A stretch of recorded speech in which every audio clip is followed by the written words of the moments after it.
우리는 마태복음 10장 말씀을 함께 보았습니다. 예수님이 12제자를 소집하시고 그들에게 권능을 주셨습니다. 예수님은 그들의 이스라엘 고을에 들어가서 해야 하는 일들을 말씀하셨습니다. 드디어 11장 1절에서 예수님의 제자들에게 명령하시기를 마치시고 그들을 보내신 것을 기록하고 있습니다. 1절 말씀입니다. 예수께서 12제자에게 명하시기를 마치시고 이에 그들의 여러 동네에서 가르치시며 전도하시려고 거기를 떠나 가시니라. 예수님은 12제자들을 이스라엘의 고을에 보내셨을 뿐만 아니라 예수님 자신도 제자들처럼 여러 고을에서 가르치시며 전도하시려고 말씀하시던 곳을 떠나 가셨습니다. 이 말씀을 보면 예수님이 제자들을 보내시고 나서 제자들에게 사역 보고를 받기 위해서 그 자리에 기다리고 계시는 분이 아니었음을 알 수 있습니다. 예수님은 자신의 제자들처럼 이스라엘의 여러 고을에 가서서 친히 말씀을 가르치시며 전도하신 일을 멈추지 않고 하셨습니다. 이 말씀에는 병자를 고친 부분에 대한 언급이 없습니다.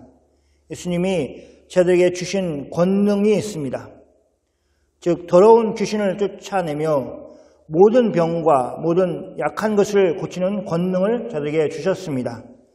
그 권능은 하나님의 나라가 이 땅에 임하였음을 선포하는 중요한 증거였습니다.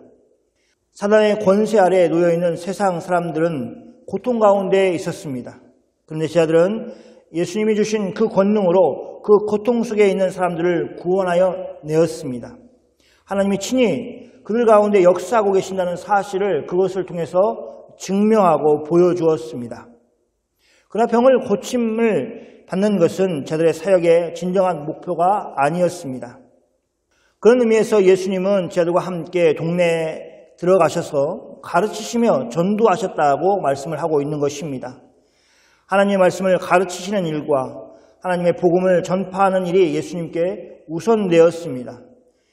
예수님이 제자들에게 명령을 하시고 자신도 마치 명령을 받는 한 명의 제자들처럼 그렇게 이스라엘 고을에 들어가셔서 사역을 하신 것은 예수님 자신이 하나님 아버지에게서 명령을 받으셨기 때문입니다. 다르게 얘기한다면 예수님은 하나님 아버지께 온전히 순종하시는 모습을 보였습니다. 제자들에게만 순종하라는 것이 아니라 예수님 자신이 하나님 아버지께 순종하시는 모습을 보인 것입니다. 그래서 예수님이 자주 이야기하시는 것처럼 예수님은 섬김을 받으러 오신 분이 아니고 섬기려 이 땅에 오셨다는 것을 보여주신 것입니다. 오늘 말씀의 거의 대부분을 차지하는 내용은 요한과 관련이 있습니다. 오늘 말씀을 살펴보면서 요한이 예수님에 대해서 오해를 하고 있는 부분, 그럼에도 불구하고 예수님이 요한에 대해서 칭찬을 하고 있는 이유에 대해서 살펴보겠습니다. 요한이 처해 있는 상황과 그가 한 말은 무엇입니까? 2절과 3절 말씀입니다. 요한이 옥에서 그리스도께서 하신 일을 듣고 제자들을 보내요. 같이 한번 3절 말씀하겠습니다. 예수께 여짜오되 오실 그이가 당신이오니까 우리가 다른 일을 기다리오리까. 요한은 지금 옥에 갇혀 있습니다. 그는 사람들에게 전하여 준 예수님에 대한 소식을 옥에서 들었을 것입니다. 분명 요한의 제자들이 그렇게 예수님에 대한 소식을 요한에게 전달하는 주된 사람들이었을 것입니다. 성경은 의도적으로 그리스도께서 하신 일을 듣고라고 쓰고 있습니다. 그러므로 예수님이 그리스도이심을 분명히 하고 있습니다. 이렇게 성경의 저자가 예수님이 하신 일을 그리스도께서 하신 일이라고 하는 것과는 다르게 요한은 성경 저자의 의도와는 상관없이 의문을 가지고 있습니다. 그 결과 요한은 자신의 제자들을 보내어 예수님께 질문을 하도록 하였습니다. 그것이 3절 말씀입니다. 오실 그이가 당신이오니까 우리가 다른 일을 기다리오리까. 이 요한의 말에는 그가 이렇게 이야기하는 배경이 있습니다. 요한은 감옥에 갇히기 전에 요단강에서 회개의 세례를 주던 사람이었습니다. 그런 회개의 세례를 주면서 사람들에게 회개할 것을 촉구하였습니다. 요한은 오실 메시아를 위해서 사람들을 준비하는 역할을 하는 일을 하였습니다. 하나님이 그에게 주신 사명이 그것이었습니다. 그래서 요한은 사람들에게 예수님을 소개합니다. 우리가 아는 것처럼 그는 예수님에게 요단강에서 물로 세례를 주었습니다. 그렇게 해서 예수님이 공적인 사역을 시작할 수 있는 길을 열어주었습니다. 그런데 그렇게 예수님이 누구신지를 누구보다도 잘 알고 있는 그가, 예수님을 유대인들에게 소개하였던 그가 예수님이 그리스도이신가 아니면 다른 사람을 기다려 하냐고 예수님께 묻고 있습니다. 이렇게 된 이유는 먼저는 요한의 제자들이 요한에게 예수님이 하시는 일을 잘못 전달하였기 때문이라고 볼 수 있습니다. 감옥에 갇혀있는 요한이 예수님이 하시는 일을 들을 수 있는 유일한 통로는, 어쩌면 유일한 통로는 요한의 제자들에 전하여 준 것입니다. 그런데 요한의 제자들이 잘못된 정보를 전달하였기 때문에 요한이 이런 질문을 예수님께 하고 있는, 어쩌면 무례하게 보일 수 있는 그 일을 하고 있는 것입니다.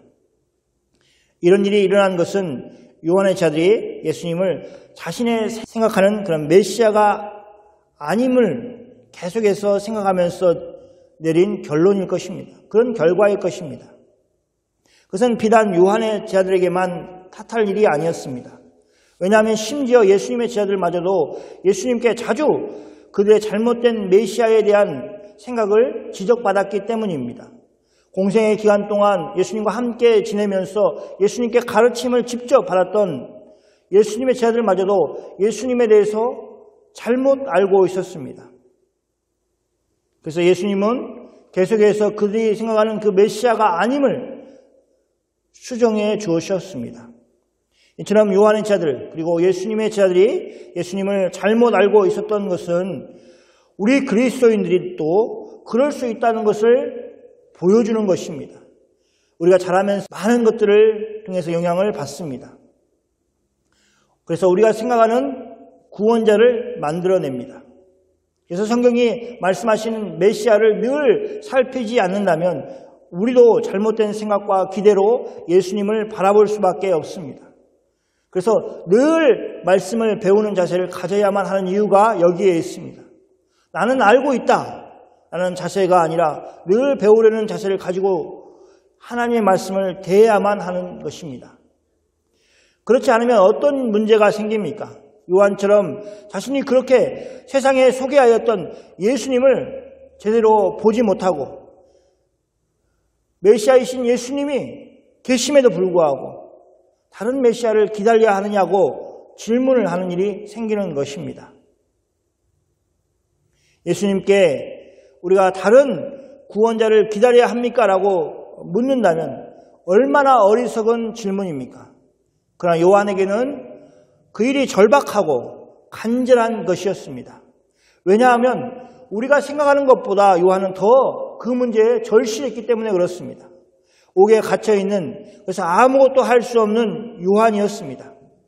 그에게 가장 영광스러운 일은 무엇이었냐면 구원자이신 예수님을 유대인들에게 소개하는 것이었습니다. 그가 한 사역의 전부가 그것이었습니다. 그런데 요한은 지금 그의 사역 전부가 헛된 일이 될 수도 있다는 그 위기감을 가지고 있었습니다. 왜 그렇습니까? 요한의 제자들이 예수님에 대해서 들려주는 이야기가 그런 것이었습니다. 그는 메시아가 아닌 것 같습니다. 그가 하고 있는 행동을 보니까 유대인들을 구원해낼 만한 그런 제목이 아닌 것 같습니다 하는 이야기를 거듭거듭 듣고 있는 중이었습니다. 그런 그에게 예수님은 자신이 메시아이다라고 해주셨습니다. 그것은 요한에게 안도감과 유익을 주었을 것입니다. 예수님은 그 구원자가 바로 자신이라는 것을 구약성경을 인용하셔서 요한에게 말씀하십니다. 이사야 선지자가 예언한 메시아가 하시는 일을 자신이 하고 있다는 것을 요한에게 설명함으로 요한이 확실히 예수님이 그 구원자이시구나, 그 메시아이시구나 하는 것을 알 수 있도록 하셨습니다. 그것은 예수님이 요한에게 베푸신 은혜였습니다. 예수님은 요한의 제자들에게 자신이 하고 있는 사역에 대해서 요한에게 전하라고 하셨습니다. 그 내용을 보면 4절과 5절에 있습니다. 예수께서 대답하여 이르시되 너희가 가서 듣고 보는 것을 요한에게 알리되. 5절은 같이 해보겠습니다. 맹인이 보고 못 걷는 사람이 걸으며 나병 환자가 깨끗함을 받으며 못 들은 자도 들으며 죽은 자가 살아나며 가난한 자에게 복음이 전파된다 하라. 요한의 제자들이 예수님을 찾아와서 자신의 스승 요한이 가졌던 의문에 대해서 질문을 했을 때 예수님은 그들에게 답을 주셨습니다. 그러면서 그들에게 듣고 보는 것을 요한에게 가서 알리라고 하였습니다. 어쩌면 그것은 요한의 제자들이 계속해서 하고 있었던 일이었을 것입니다. 그런데 앞에서 지적한 것처럼 그들은 자신들이 보고 싶은 것을 보고 듣고 싶은 것을 들었고 예수님이 하신 일들을 자기 마음대로 해석해버린 것입니다. 그래서 그들은 예수님의 제자들을 때로는 꾸짖을 때도 있었습니다. 그들이 예수님의 제자들보다 더 낫다고 생각하였습니다. 자신들이 요한에게 배운 대로 예수님의 제자들이 살지 않는 것을 보면서 오히려 예수님을 향하여 왜 당신의 제자들이 이렇게 삽니까? 라고 항의를 하는 모습을 그들은 보였습니다. 그런데 5절 말씀을 보면 이사야 선지자가 예언한 내용을 그대로 예수님이 하고 계신다는 것을 보여주고 있습니다. 이사야 선지자는 장차 메시아가 와서 행할 일들을 이렇게 예언하였습니다. 5절 말씀, 맹인이 보고 못 걷는 사람이 걸으며 나병 환자가 깨끗함을 받으며 못 듣는 자가 들으며 죽은 자가 살아나며 가난한 자에게 복음이 전파된다는 그 내용이 예수님이 행하신 바로 그 일이었던 것입니다. 우리는 예수님이 제자들에게 권능을 주시고 이스라엘 여러 고을에 그들을 보내셨다는 것을 기억할 것입니다. 바로 앞장의 내용입니다. 그래서 이 예수님이 요한의 제자들에게 하고 있는 말씀은 비단 예수님 홀로 하신 일을 말하는 것일 수도 있지만 더 넓게는 예수님뿐만 아니라 예수님의 제자들이 이스라엘 고을에서 행하고 있는 일을 포함해서 말씀하고 있는 것입니다. 봐라, 내 제자들이 또 우리가 지금 무엇을 하고 있는지를 봐라. 이사야 선지자가 예언했던 그 일을 우리가 하고 있지 않느냐라고 말하는 것입니다.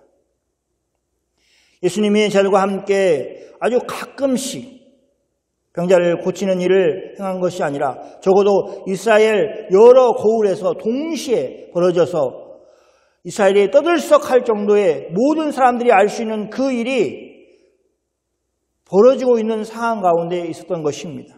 그러므로 누구도 예수님이 그 일을 행하셨는가를 의심할 필요가 없는 그런 상황이었던 것입니다. 그래서 예수님은 요한의 제자들에게 듣고 보는 것을 요한에게 말하라고 하고 있는 것입니다. 여기서 듣고 보는 것은 또 하나의 의미가 있습니다. 그것은 그들이 증인의 역할을 해야 한다는 것입니다. 예수님이 하시는 말씀과 예수님이 행하신 일들을 보고 듣고 그대로 전하는 것입니다. 바로 그들이 증인이 되어서 요한에게 그대로 전할 책임이 있음을 말하는 것입니다. 성경은 사도들을 부활의 증인이다라고 말하고 있습니다. 그러므로 사도들은 자신들이 보고 들은 것을 증거할 수밖에 없다고 단호하게 유대인 지도자들에게 말하였습니다. 그런 것처럼 증인된 사람들은 그렇게 자신이 보고 들은 것을 그대로 증언해야 했습니다. 그러므로 그리스도인들은 그렇게 준비가 되어 있어야 합니다. 하나님은 우리를 예수 그리스도의 증인으로 부르셨기 때문에 그렇습니다. 세상에서 예수님의 증인으로 살도록 우리를 부르셨습니다. 바라기는 우리가 그 일을 잘 수행하기를 소원합니다. 예수님은 이사야 선지자의 예언을 말씀하시고 나서 6절 말씀을 덧붙여 요한의 제자들에게 말씀하고 있습니다. 6절 말씀을 한번 같이 읽겠습니다. 누구든지 나로 말미암아 실족하지 아니하는 자는 복이 있도다 하시니라. 이것은 요한의 제자들에게 당부하신 말씀이라고 할 수 있습니다. 예수님은 누구든지 나로 말미암아 실족하지 않는 자는 복이 있도다라고 하시므로 한편으로는 실족하는 사람이 있다는 것을 말씀하고 있습니다. 그것은 요한과 같은 사람을 두고 하는 것입니다. 자신이 생각하고 기대하였던 행동을 예수님이 하시지 않기 때문에 예수님이 구원자이신가 하고 의심을 하고 있고 의문을 제기하고 있는 사람들은 다 실족한 가능성이 있는 사람들입니다. 그런데 예수님은 실족하지 않기를 바라십니다. 예수 그리스도로 말미암아 실족을 한다면 어떤 것이 기다리고 있겠습니까? 메시아이신 예수님으로 말미암아 실족을 한다면 그 사람에게 남는 것이 무엇이겠습니까? 예수님은 요한에게 또 요한의 제자들에게 실족하지 말라고 예수님 자신이 메시아이심을 밝히시고 계십니다. 그리고 자신으로 말미암아 실족하지 아니하는 사람은 복이 있다고 말씀하시므로 그들이 실족하지 않도록 격려하고 계시는 것입니다.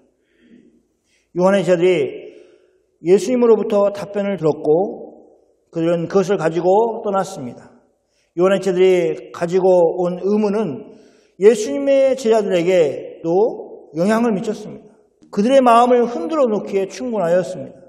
어리석은 사람들은 끊임없이 의심하고 믿지 못하는 경향이 있습니다. 눈앞에서 일하시는 하나님의 아들 예수 그리스도가 있음에도 불구하고 그들은 끊임없이 예수님이 구원자이신가 하는 의심을 하였습니다. 물론 예수님의 답변은 제자들에게 큰 안도를 주었을 것입니다. 제자들이 안도하면서 그렇지 예수님의 메시아이시지 라고 생각을 하였다면 반대로 그들은 요한에 대한 의문을 품게 되었습니다. 아니 요한이 왜 그런 어리석은 생각을 했을까 하고 제자들은 생각을 할 수 있습니다. 그래서 예수님은 요한에 대해서 제자들에게 바르게 가르칠 필요가 있으셨습니다. 제자들뿐만 아니라 무리라고 하는 많은 사람들에게 요한에 대해서 바르게 의식하도록 예수님은 가르침을 주고 있는 것입니다. 그렇게 하심으로 예수님은 두 가지 결과를 기대하셨습니다. 첫째는 요한의 역할을 예수님이 인정하심으로 예수님 자신이 바로 요한이 증거하였던 그 구원자이심을 다시 한번 확인시켜주는 역할을 하였습니다. 두 번째는 요한의 제자들을 포함하여서 요한을 따르는 사람들이 예수님께로 오는 길을 열어주는 역할을 하였습니다. 실제로 요한의 영향력은 엄청 컸습니다. 요한이 죽은 후에도 그의 제자들은 계속해서 요한의 가르침대로 살았습니다. 그런데 그들은 자신의 스승이 말씀하신 메시아가 예수님이신 것을 안다면 다 예수님께로 나올 수밖에 없는 것입니다. 그래서 예수님은 이 말씀을 하신 것이고 예수님 하신 말씀이 그런 역할을 할 것입니다. 예수님은 요한의 제자들이 떠난 후에 무리들에게 요한에 대해서 말씀하십니다. 그들 중에는 요한을 보려고 광야에 나갔던 사람들이 많이 있었습니다. 그 장면에 대해서 얘기를 이렇게 합니다. 우리가 생각하는 것보다 훨씬 더 유대인들이 예수님이 말씀을 증거하시는 그때에 또 그 이전에는 요한이 요단강에서 말씀을 전할 그때에 그렇게 요한을 따라다녔다는 것입니다. 왜냐하면 그들 마음과 갈급함이 있었고 하나님을 찾는 마음이 있었고 어디에도 마음 둘 곳이 없었기 때문에 요한이 전하는 하나님의 말씀을 들으면서 그들은 위로를 받고 거기서 하나님을 바라보고 하나님의 소망을 품었던 것입니다. 그래서 요한이 있는 광야로 사람들이 나아갔습니다. 그들이 광야에서 요한을 보았을 때 요한은 화려한 옷을 입고 있는 사람이 아니었습니다. 성경은 약대 털옷을 입었다고 말하고 있습니다. 그래서 예수님은 의도적으로 요한이 입고 있던 옷과 정반대로 부드러운 옷을 입은 사람을 너희가 보려고 나갔느냐라고 물으십니다. 아마 그 부분은 이 무리들과 아니면 제자들과 예수님이 서로 이야기를 주고받는 것으로 했을 것입니다. 그러면 너희가 그런 부드러운 옷을 입은 사람들 보려고 나갔느냐라고 질문하시고 아닙니다라고 하면 예수님이 또 답을 하시고 하는 그런 방식으로 말씀을 하셨을 것입니다.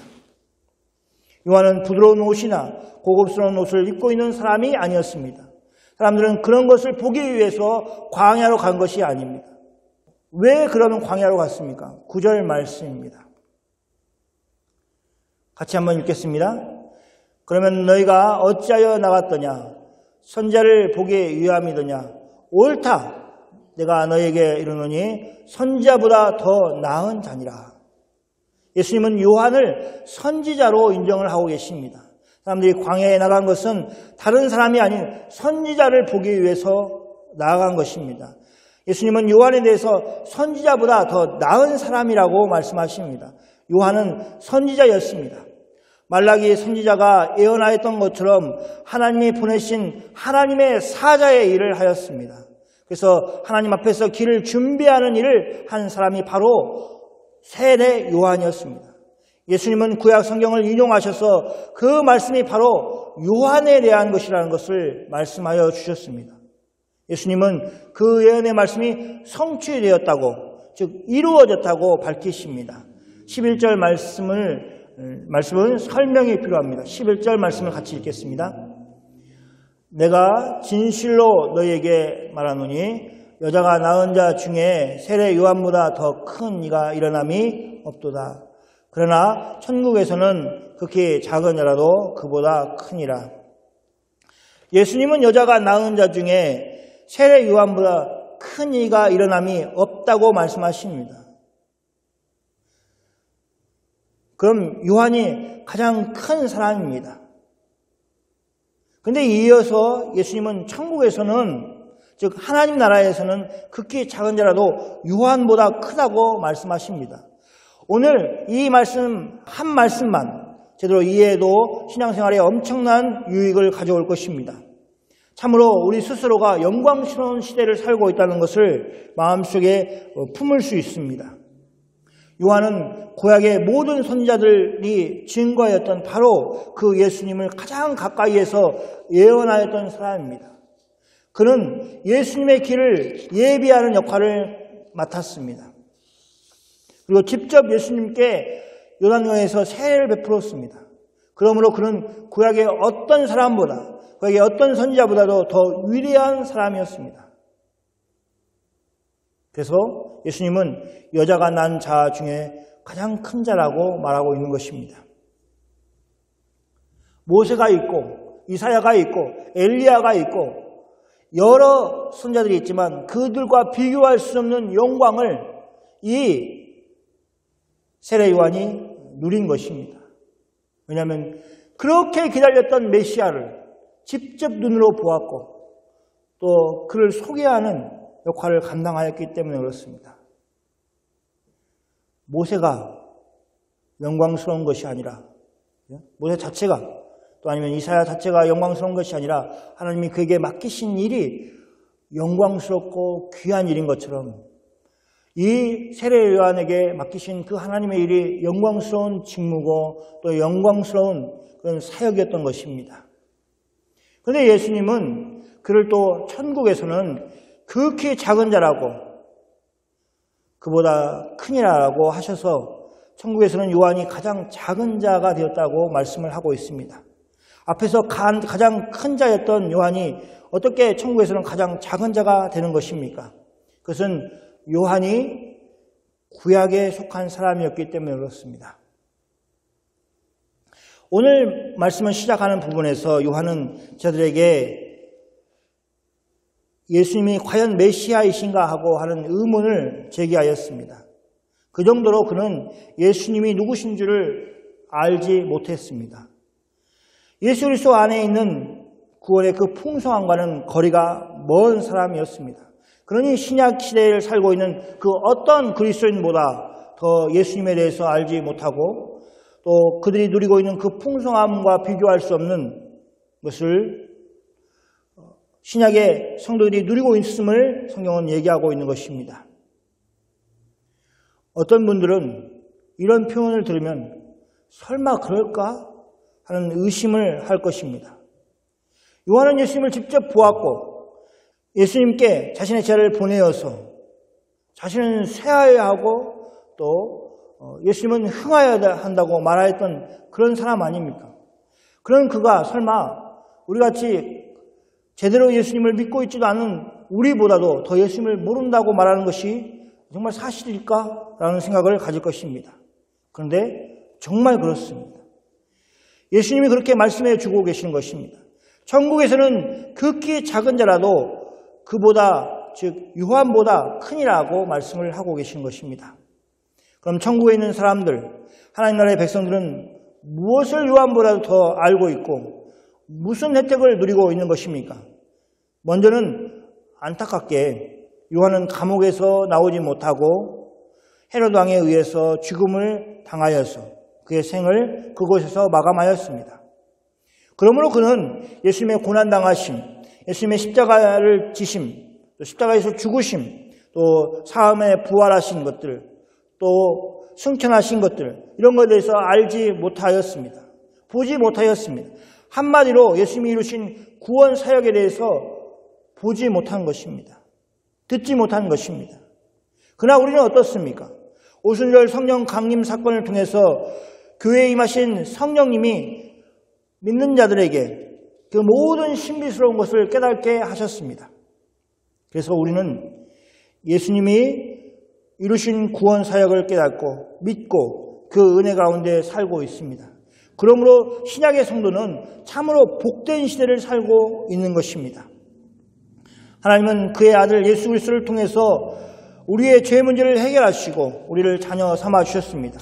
그리고 거룩한 영, 성령 하나님이 친히 우리와 함께 하고 계십니다. 우리는 그 영광의 시대를 살고 있습니다. 오늘 말씀은 예수님이 사도들과 함께 힘있게 하나님 나라를 이스라엘 여러 동네에 선포하시는 일로 시작을 했습니다. 그런데 예수님이 눈에 띄는 사역을 하시는 것을 보고도 도무지 예수님이 누군지 알아보지 못하는 요한의 제자들과 요한의 모습을 고발하고 있습니다.